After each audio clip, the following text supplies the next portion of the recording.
Okay, so today we're going deep on some seriously big questions. The kind that keep philosophers up at night. Exactly the nature of knowledge, the fabric of reality itself, and how these two colossal concepts intertwine. Right, and if you're someone who loves getting tangled up in that kind of intellectual knot, then welcome aboard. This is definitely the place to be for those who find themselves philosophically inclined. These questions aren't just mental exercises, they're the bedrock of how we understand, well, everything, ourselves, the universe, the whole shebang. And our guide through this intricate maze is a titan of philosophy, Thomas Hobbes. Hobbes, Yeah. yes. But we're not just retreading the familiar ground of his political thought. I mean, Leviathan is a masterpiece, but there's so much more to him. Oh, yeah, for sure. Our source here, the Stanford Encyclopedia of Philosophy entry on Hobbes, reminds us that the guy was a true polymath. I mean, we're talking philosophy, physics, history. He even tried to square the circle. Exactly, a mind that just couldn't be confined, a true product of his time grappling with the major intellectual currents. So for this deep dive, we're going beyond the politics. We're dissecting his core philosophical beliefs. His framework for the mind, his take on language, his hardcore dedication to materialism, and then we'll get into his relationship with religion, which was complicated to say the least. Yes, indeed, we're extracting the philosophical gold nuggets here, aiming for a level of analysis that'll resonate with, a mind that's already tuned to philosophical frequencies. All right, so let's start with the structure of Hobbes's philosophical investigations. He's got these major works, Elements of Law, Elements of Philosophy, and of course, Leviathan. And it's striking that he always begins with mind and language before moving to his political theories. It's almost like he's constructing a building, starting with the individual, then working outwards to society. Yeah, and the source notes that while the links between these different parts of his thought are debated, there's this clear idea that Hobbes believed you have to grasp how individual minds work to really understand social and political dynamics. Like it's a foundational principle for him to understand the group. You must first understand the individual. Okay, so let's get into his view of the mind. And one of the first things we encounter is his treatment of sensation and imagination. Now, Hobbes is often labeled a kind of empiricist, which makes sense given his focus on where our ideas originate. Exactly. For Hobbes, all our ideas, all of them spring from sensory experience. And his explanation of perception, it's remarkably mechanical. Okay, walk me through it. Sure. So imagine it like this. You have an external object, let's say a tree. That tree exerts pressure on your senses, your eyes, for example. Mm-hmm. This pressure sets off a chain reaction, a physical motion that travels internally all the way to the brain and the heart. And With then, the heart, too. I thought it was all about the brain. well, that's the interesting thing. Hobbes brings the heart into the picture in this internal motion. It produces a sort of reactive resistance. And it's this resistance that we actually experience consciously as a sensation, the feeling of seeing that tree, what he calls fancy or seeming. Okay, but that raises a really tricky question, doesn't it? How does an internal motion get experienced as something outside of us? The source actually points out the ambiguity surrounding why this endeavor would be felt as an external object. It's a bit of a puzzle. It is a puzzle, one that scholars are still grappling with. Yeah. you know. But even though the exact mechanism of this outward projection is debated, the point for Hobbes is that sensation. It's fundamentally rooted in these internal physical motions. Some might even say reducible to them. So when I see a red apple, for example, Right, so Hobbes would say that redness in the apple is just a particular type of motion, and my perception of that redness is simply the corresponding internal motion that creates that specific sensory experience. he even flirts with the idea put forward by Galileo in his Elements of Law that maybe colors aren't inherent properties of objects at all. Right, perhaps they only exist as subjective experiences within the perceiver, which is a pretty radical departure from how people traditionally viewed perception. All right, so we've got sensation as the input, and then we move to imagination. And for Hobbes, this isn't just about picturing fantastical creatures like a centaur, although he does include that he has a broader understanding. Absolutely, he sees imagination as essentially decaying sense. It's like the after image, a fading, less intense echo of a sensation once the original stimulus is gone. Like when you close your eyes but can still picture what you just saw. Exactly, that's imagination at play. And then he makes this really neat connection between imagination and memory in Hobbes's system. They're basically the same phenomenon, just viewed from different angles. Okay, so if it's the lingering image itself, that's imagination. But if we focus on the fact that this image comes from a past sensory event, well, that's memory. And this is where language enters the picture, leading us to understanding, right? Precisely. He argues that understanding is a particular type of imagination, one that's triggered by words or other voluntary signs. It's the ability to have mental images sparked by these linguistic symbols. But he's careful to point out that this kind of understanding isn't limited to humans. You mean like a dog understanding its owner's commands? Exactly. But what sets human understanding apart is our unique capacity to grasp the conceptions and thoughts of other people through our use of language. So language for Hobbes isn't just about communication, it's actually fundamental to how we understand each other's internal states. This seems like a very different approach from Descartes and his idea of innate faculties in an immaterial mind. Absolutely. Hobbes is offering a completely materialist alternative here. He's trying to explain these higher-level cognitive functions without resorting to any kind of soul or non-physical substance. So for him, it's this interplay of sense imagination and the symbolic power of language that forms the basis of the mind. And this drive to explain everything within a materialist framework is really a central motivation behind his deep dive into the philosophy of language. Which brings us to the concept of signification. This seems to be Hobbes's version of meaning or reference, as we might say today. Right, and the source points out that signification is really the core semantic relationship in his whole system. But the line between signification and simply naming isn't always crystal clear. So how does he initially lay this out? Well, in his early work, The Elements of Law, he introduces name as this arbitrary sound we attach to a conception to help us remember it, like Socrates or man or just... So names act as these mental triggers. Exactly. And interestingly, he notes that the thing being named isn't always an idea. It could be a physical object, and then he starts using signify. Sometimes it seems interchangeably with name, like when he's discussing the different ways we use the word faith. It sounds like his ideas on this were still evolving. So how do things develop in his later works like Leviathan and De Corpore? Good question. In those later works, a more sophisticated view emerges while he still recognizes names as memory aids. He introduces another crucial function. Names serve as signs that communicate the speaker's thoughts to the listener. Okay, so it's about conveying meaning to others. And signify then becomes the verb that describes what signs do. But here's a key distinction he makes in De Corpore. Individual names on their own aren't really signs in the full sense. Meaning? They only acquire the power to signify when they're strung together in speech. So words name things, but it's utterances, those complete expressions that carry real signification and convey meaning. Precisely. There's a difference between labeling and actually saying something meaningful. That's a fascinating distinction. And does this then allow us to infer what a single word in isolation might signify? Some scholars argue that Hobbes does allow for a kind of derivative understanding of word signification. One way to think about it is through substitution. Like you swap out one word for another, does the meaning of the sentence change? Exactly. Two words could be said to have the same signification if you can swap them without changing the overall signification of the utterance. He even uses signify in the context of translation. Noting, for example, that the Greek word for fancy signifies the same as the English word appearance. Interesting. And there's another interpretation too, right? Right? Some suggest that words signify the specific ideas they typically evoke in the mind when used. So cat signifies the mental image of a cot I might have. Potentially. But we have to be careful not to oversimplify. It's complex. Okay, so language works through naming, and even more importantly, through signifying our thoughts. And this connects directly with his famous theory of nominalism, which basically says that only names are universal. Right on. Hobbes is very clear and forceful about his nominalism. He argues that the only truly universal things are names themselves. Okay, give me an example. Take the word tree.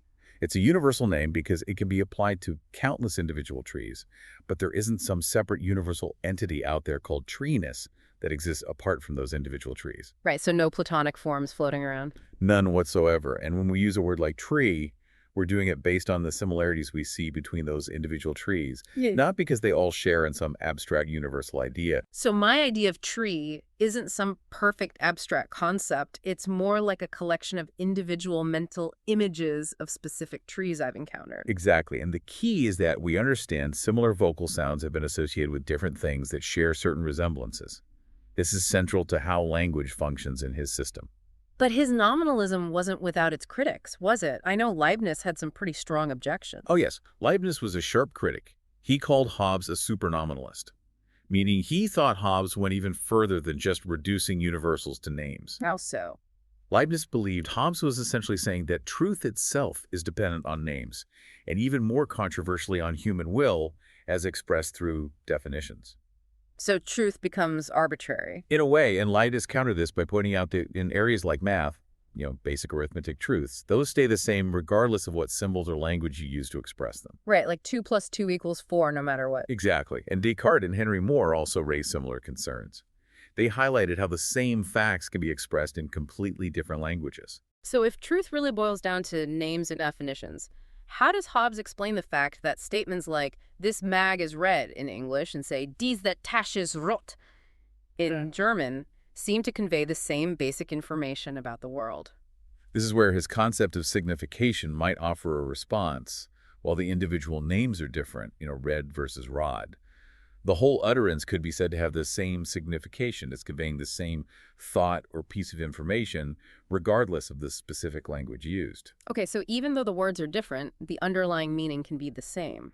That's the idea. But it's important to remember that Hobbes acknowledges certain aspects of language are definitely conventional and arbitrary. Like the direction we write in or the symbols we use for words. Right. But he goes even further, suggesting that even the way we divide the world into categories, how we decide to group certain things under a name like red, even that involves an element of convention and arbitrariness. So while the similarities between objects might be objective, our decision to lump them together under a specific name isn't entirely determined by those similarities alone. There's some human choice involved. Precisely. And this leads to some pretty thorny questions about the objectivity of truth itself. Yeah, it definitely puts a new spin on things. Now, let's shift gears and talk about another fascinating aspect of Hobbes's thought, his idea of reasoning as a form of computation. It's a concept that seems remarkably ahead of its time. Right. He famously described reasoning as a type of computation, specifically comparing it to adding or subtracting.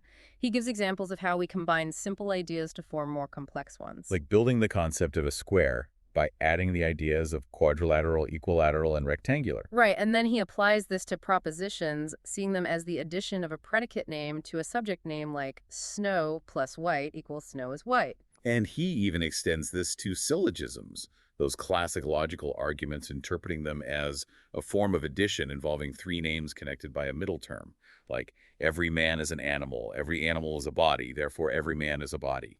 It's a really intriguing analogy, but it does feel a bit underdeveloped.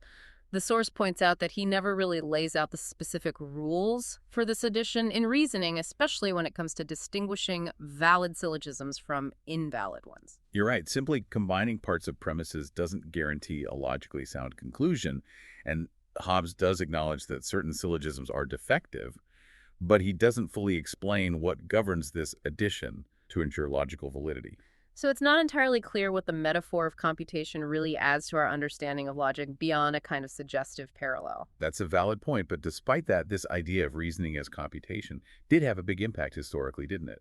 The source mentions Leibniz was an early adopter. Yeah, Leibniz was fascinated by it. He even proposed that the words is and is not could be understood as like the plus and minus signs in algebra, and later he developed his idea of a characteristica universalis. A universal symbolic language designed to represent all concepts and allow reasoning to be done through calculation.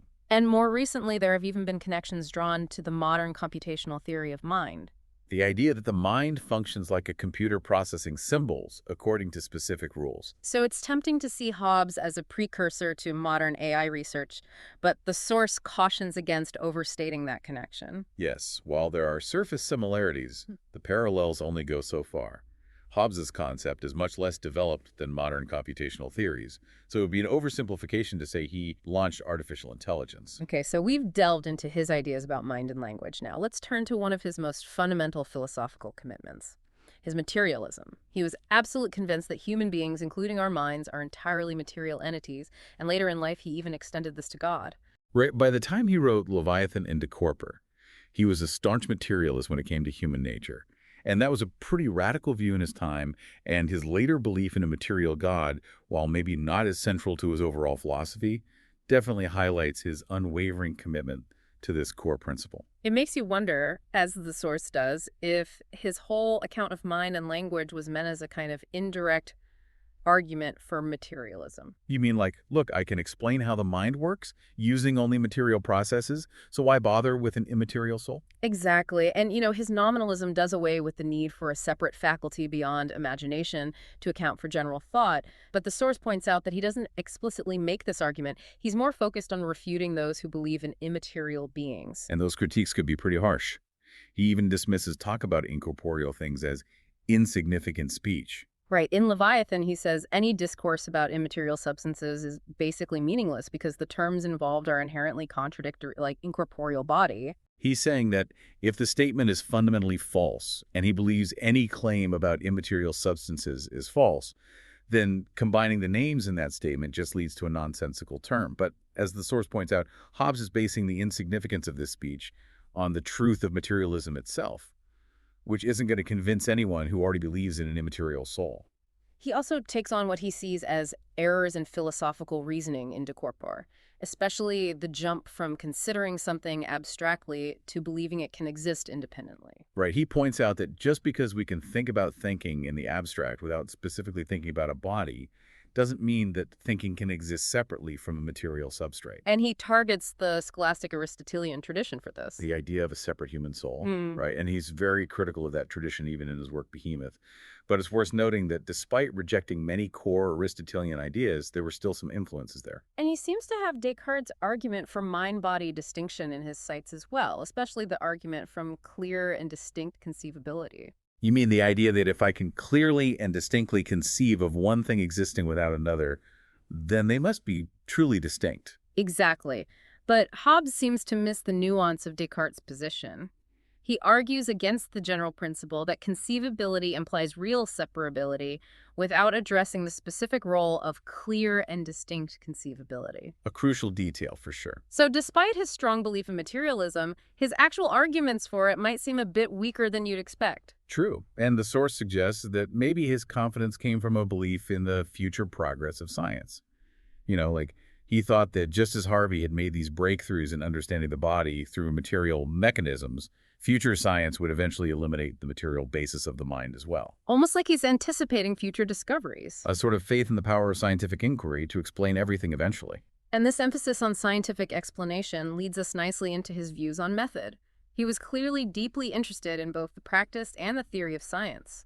Absolutely. Chapter 9 of Leviathan lays out a distinction between scientific knowledge and historical knowledge, and then Chapter 6 of De Corpore dives deeper into what he calls method. The way to investigate the world and attain scientia, that highest form of reliable knowledge. Right, a sort of blueprint for how to do science properly. And the source points out two main interpretations of his method. One, linking it to Aristotelian approaches, particularly through Giacomo Zabarella and possibly Galileo, and the other, highlighting similarities to the geometric method of analysis and synthesis.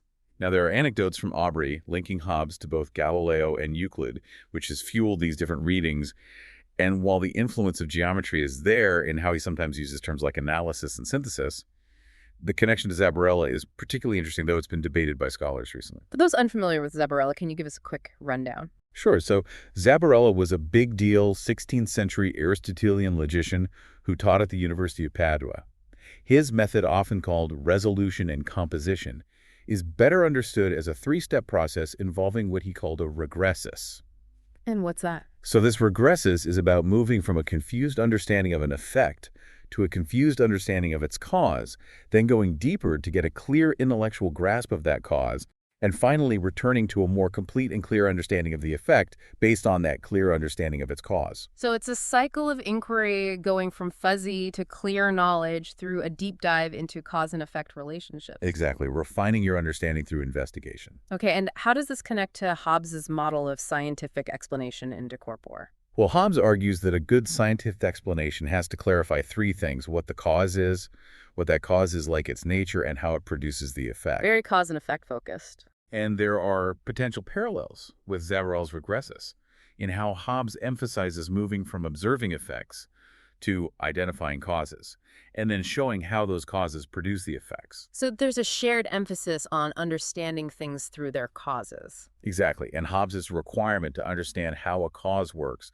not just what it is, could be seen as similar to Zabarella's middle step of achieving a really clear understanding of the cause itself. But there's a key difference in how they understand causation, isn't there? Hobbes was really focused on efficient causation and the idea that motion is the ultimate cause of all change. Right, whereas Aristotelian philosophy recognize multiple types of causes. Hobbes zeroes in on efficient causes, and even within that, he further narrows it down to motion as the primary causal agent. So it complicates a straightforward comparison with Zabarella's more expansive framework. A bit, but it's still a fascinating connection, and the historical evidence for a direct link between Hobbes and Zabarella is a bit thin.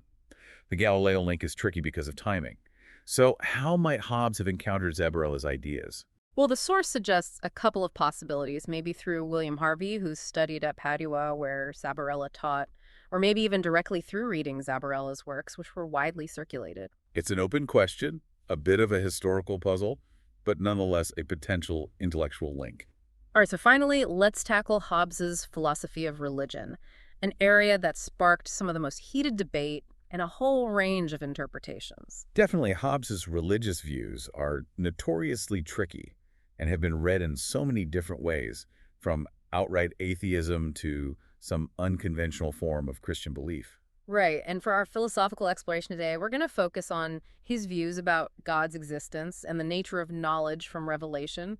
We'll leave aside the political dimensions of religion in his thought and the role of God in his ethics. Sounds good, a focused approach. Now, it's interesting that Hobbes seems to exclude a lot of religious discussion from the realm of scientia. You mean from strict philosophical inquiry? Exactly, because he thinks it doesn't lend itself to the kind of detailed causal explanations that natural philosophy does. Right. He explicitly says that things like the nature of God, angels, revelation, even the proper forms of worship, they fall outside the scope of rigorous philosophy because they lack those clear causal mechanisms that can be scientifically analyzed. But then he goes and dedicates a good chunk of Leviathan to discussing these very topics. So there's a tension there. It seems like he thought they were worth discussing rationally, even if they didn't meet the strict criteria for scientia. And of course, there were the accusations of atheism, which hounded him throughout his life and still pop up today. Right, but it's important to remember that the word atheist back then didn't necessarily mean exactly what it means now. It had a broader range of meanings. It could cover everything from a strict materialist worldview to simply